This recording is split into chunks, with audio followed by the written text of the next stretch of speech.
안녕하세요, 파이TV입니다. 오늘은 파이코인에 대해서 설명하도록 하겠습니다. 오늘 주제는 파이코인인데요. 이제 파이코인이 10만원이 됐으면 좋겠다는 영상을 제가 예전부터 2년 전부터 찍었던 것 같습니다. 파이코인 10만원에 대해서. 그래서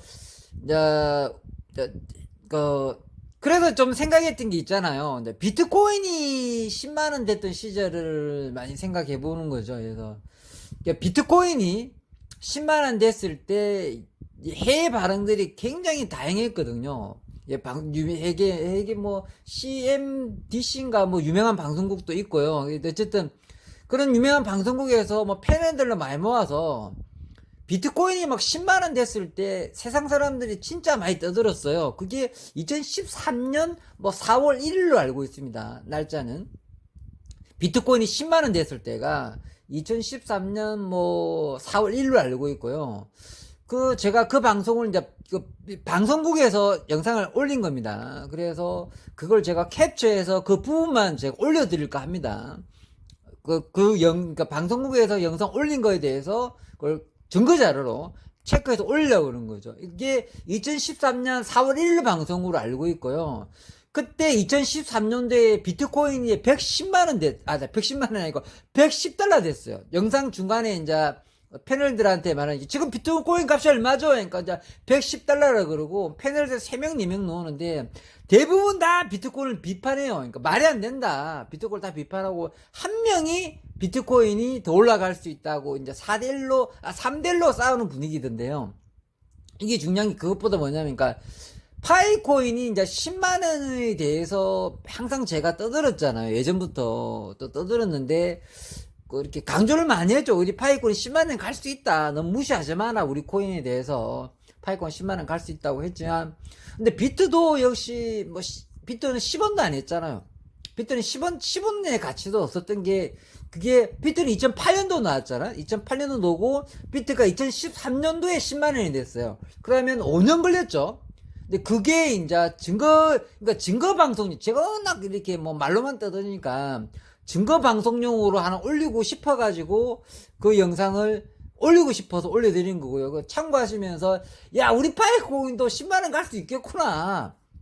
비트가 2008년도 나와서 2013년 4월 1일 방송에 이제 비트가 10만원 가는 영상이 있어요. 그게 중간에 110달러 갔다는 거에 대해서 사람들이 못 믿더라고요. 이 영상을 보시고 참고하셨으면 좋겠습니다.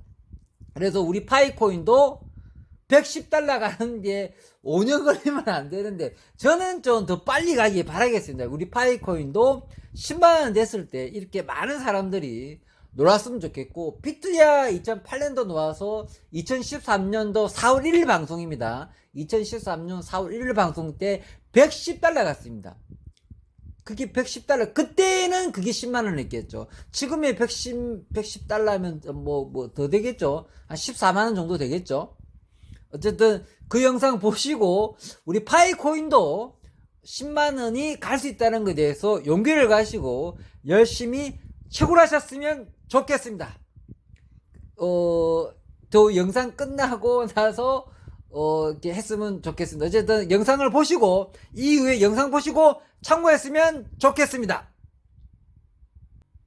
Yen, all part of the currency conversation today. But there is now a new note that people are starting to talk about, the Bitcoin. Jeff Cox is here to explain why you don't have one in your wallet. Jeff. Well, Maria, you confiscate a few $1 billion out of private bank accounts and you print a couple $1 trillion and all of a sudden, you know what happens? People start to worry. So out of this worry, we have something called the Bitcoin. Now, what's the Bitcoin? Bitcoin is an electronic online digital currency, was created about 3 years ago, kind of flew under the radar. Now it's starting to actually gain some traction. You exchange your dollars, you exchange your euros, whatever. You go onto these networks and it's an accepted currency. Zooming in value lately, just unbelievable how much this has taken off. And there are places that are beginning to actually accept this sort of universal digital currency, kind of operates in the shadows, not regulated, but it's a total outgrowth of people starting to get worried about these currency crises, debt crises. Where are these things accepted? still not a lot of places. I checked out online, not a lot of websites that you would recognize, but the places are kind of novelty clothing, gaming sites. Yeah, wait for it, porn, some of those places. But, you know, there are a lot of drawbacks. There are a lot of fears that I'm sure that our guests are going to talk about. But this tells you how really insecure people are in this age of debt and currency crises and all the other things that we have going on in the world.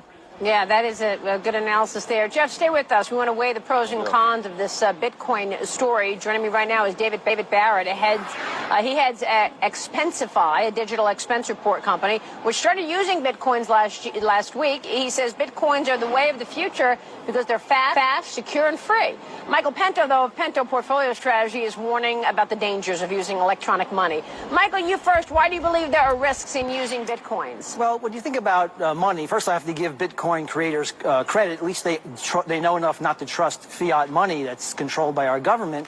But they're trying to reinvent the wheel, and they've come up with a flat tire. We already have a perfect, real form of money, and it's called gold. Money has to have 4 elements. It has to be very rare, indestructible, divisible without losing its purchasing power, and cannot be increased by fiat. And Bitcoins fail on the first 2. They are not rare, and they are very much destructible. Well, David, if money is a confidence game, then why would people trust Bitcoin? It's not control. I mean, why trust something that's digital? Well, I guess you can trust it because it's not controlled by anyone. I mean, had PayPal invented Bitcoin, we'd all be heralding it as the most important financial revolution since the internet, since the credit card, perhaps. And I guess I would say, as for those first 2 points, as to it being destructible and rare, I guess I don't know if I agree with that. I mean, gold is only rare because it's physically scarce, but right. Bitcoin is rare because it counts on the scarcity of CPU time. And so, I think likewise, as to destructibility, I think that's also sort of in question. What are the chances of someone coming up with a counterfeit Bitcoin, and they present that to an end user, and they're accepting this phony Bitcoin? I guess the chances would be astronomically low, and that's the whole design. I mean, the way that you create a Bitcoin is that you basically have to find a larger, rare number, bigger than any of the other Bitcoin out there. And so every Bitcoin, the next Bitcoin is even harder to create.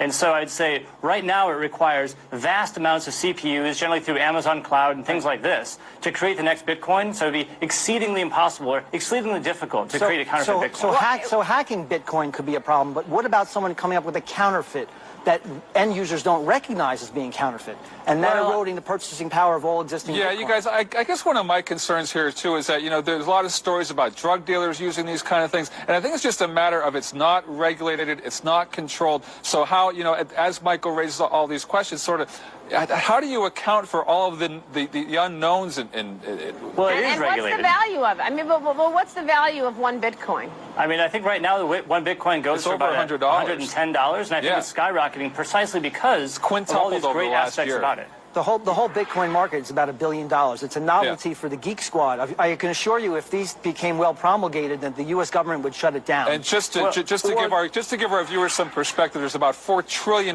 in currency trading every day, and as Michael said, it's about $1 billion worth of Bitcoin. Sure, so that's very good perspective. So is this getting any traction in the markets then, Jeff? Well, yeah, absolutely it is. I mean, it has quintupled in value over the last year. Just since the Cyprus thing came up, it's up over 20%. Over the last month, or about a couple months, it's up over 40%. So it's actually getting some visibility out there. Again, you can go online and go to places where Bitcoins are accepted, and there are dozens of places, no websites that you would actually, that you know, it's just going to be very interesting to see just how much this catches on. It just sounds so silly, but maybe it's not. Well, I mean, David, how many websites and how many, if you go to Starbucks, can you buy something with gold?